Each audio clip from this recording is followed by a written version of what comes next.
Hello students, today we are going to discuss the third and most important chapter, that is accounting principles. इससे पहले हम लोगों ने chapter 1 and chapter 2 को देखा था। चैप्टर 1 में हम लोगों ने अकाउंटिंग एंड उससे related terms that is book keeping and accountancy के बारे में जाना था और उनके बीच में क्या क्या डिफरेंस है ऑन डिफरेंट बेसिस वे भी हम लोग ने पढ़ लिया था। And in second chapter we had learn about different accounting terms. I hope आप लोगों ने उन दोनों चैप्टर्स को अच्छे से समझ लिया होगा। अगर अब भी कोई उन दोनों चैप्टर्स में कोई कंफ्यूजन या कोई प्रॉब्लम हो तो मैं उन दोनों चैप्टर्स के लिंक को डिस्क्रिप्शन में ऐड कर दूंगा, आप लोग उसे जरूर देखेंगे। So let's start this chapter. ये चैप्टर एग्जाम पर्सपेक्टिव से बहुत ही इंपॉर्टेंट चैप्टर है। इस चैप्टर में हम लोग जानेंगे what is accounting principles, its objectives and features. इस चैप्टर को दो पार्ट में डिवाइड किया गया है। First is accounting concepts and second part is accounting principles. So the most important question is why accounting principles came into existence. जैसे कि हम लोग जानते हैं कि accounting is an art along with the science. So हर किसी का अलग तरीका होता था पहले अकाउंट्स को प्रिपेयर करना, बनाना, ट्रांजेक्शन को रिकॉर्ड करना, जिसके कारण बहुत सारे डिफिकल्टीज को फेस करना पड़ता था। जैसे फाइनेंशियल स्टेटमेंट को समझना, उनको कंपेयर करना। That's why accounting principle came into existence. So what are accounting principles? Accounting principles are uniform set of rules or guidelines which defines the way account should be prepared. तो accounting principle एक uniform set of rules है जो हम लोग को guide करता है, बताता है कि अकाउंट्स को कैसे प्रिपेयर करना है, ट्रांजेक्शन को कैसे रिकॉर्ड करना है। व्हाट आर द फीचर्स और characteristic of accounting principle? First is accounting principles are uniform set of rules to ensure uniformity. तो मेनली इसका पर्पस था to ensure uniformity while preparing the books of account. Second है they are not laboratory tested, they are derive from experience. जैसे science में होता था उनका जितना भी प्रिंसिपल होता था वे लेबोरेटरी टेस्टेड होता था और उनका जो रिजल्ट आता था वे आइडेंटिकल होता था, हमेशा सेम आता था।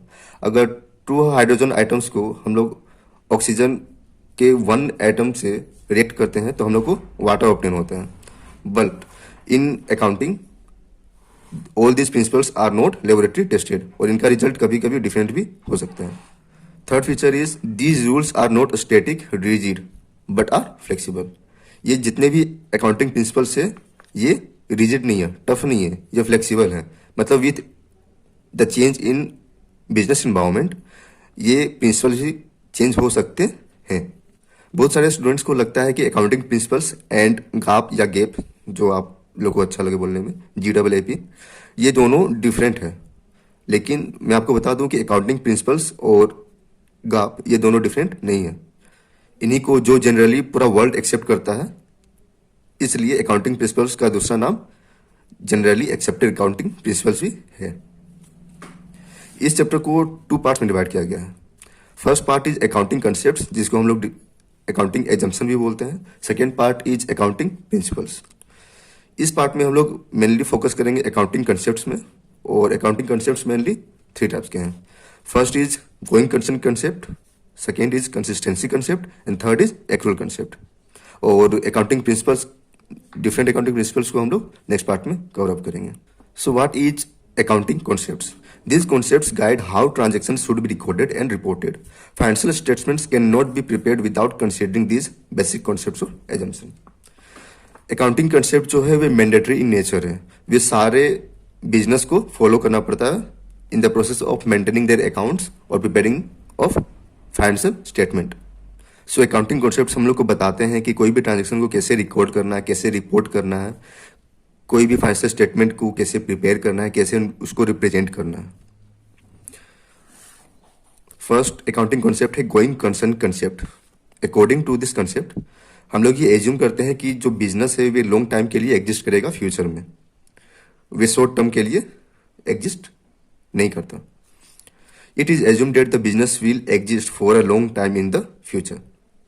और इसके एग्जाम्पल्स है assets are classified into current and fixed assets, long term loans provided by banks, depreciation on assets spread over its useful life।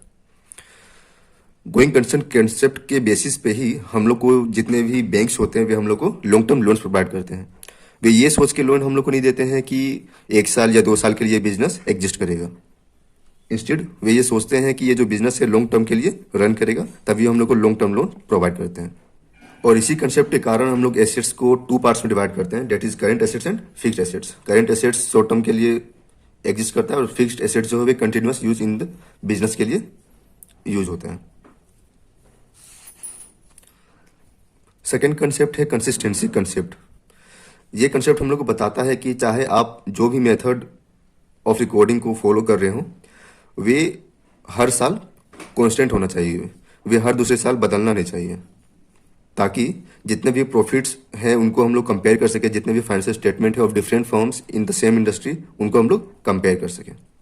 So accounting principles and methods of recording the transaction should remain same from year two year.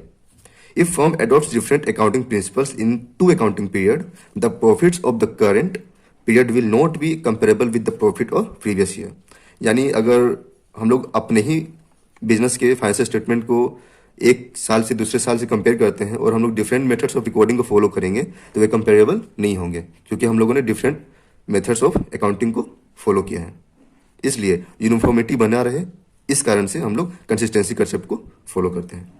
इसके examples हैं, various methods of valuation of stock are LIFO, FIFO, WACC। Method of stock valuation बहुत सारे हैं, जिसमें से first है LIFO, second है FIFO and third है weighted average cost method. LIFO का फुल फॉर्म होता है last in first out, FIFO का फुल फॉर्म होता है first in first out and WACC का फुल फॉर्म होता है वेटेड एवरेज कॉस्ट मेथड। तो तीनों मेथड्स के अलग अलग एडवांटेज है, अलग अलग डिसएडवांटेज है।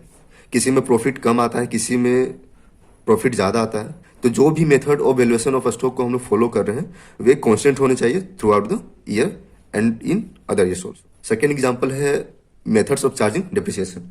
डिप्रिसिएशन जो हम लोग एसेट्स में चार्ज करते हैं उसके भी बहुत सारे डिफरेंट मेथड्स हैं। For example straight line method, written down value method, annuity method and machine hour rate method. तो according to this concept, whatever method we are following for charging depreciation, it should be same from year to year। Third and last concept है accrual concept। According to this concept, revenue is recorded when sales are made and expenses are recorded when they help in earning the revenue। It is immaterial whether actual cash has been paid or received or not। यानी इस concept के according हम लोग को case receive हुआ हो या हम लोगों ने केस को पे किया हो, इससे कोई फर्क नहीं पड़ता है।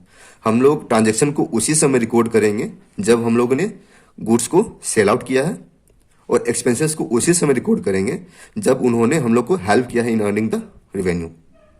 सो ये केस कॉन्सेप्ट के कॉन्ट्राडिक्ट है। सो इस चैप्टर में हम लोगों ने क्या जाना? इस चैप्टर में हम लोगों ने अकाउंटिंग प्रिंसिपल्स के बारे में जाना कि व्हाट इज अकाउंटिंग प्रिंसिपल्स, उनका ऑब्जेक्टिव क्या है, उनका फीचर क्या है, जनरली एक्सेप्टेड अकाउंटिंग प्रिंसिपल क्या है, ये सेम है but different name of accounting principle है, and what are accounting concepts और एजम्पशन। सेकेंड पार्ट में हम लोग जानेंगे अकाउंटिंग प्रिंसिपल्स के बारे में। So please subscribe my channel and notification bell को क्लिक कीजिए, ताकि जो फ्यूचर वीडियोज़ को अगर मैं अपलोड करता हूँ तो आप लोग को नोटिफिकेशन रिसीव हो और आप लोग नेक्स्ट वीडियोज़ को देख सकें। Thanks for watching.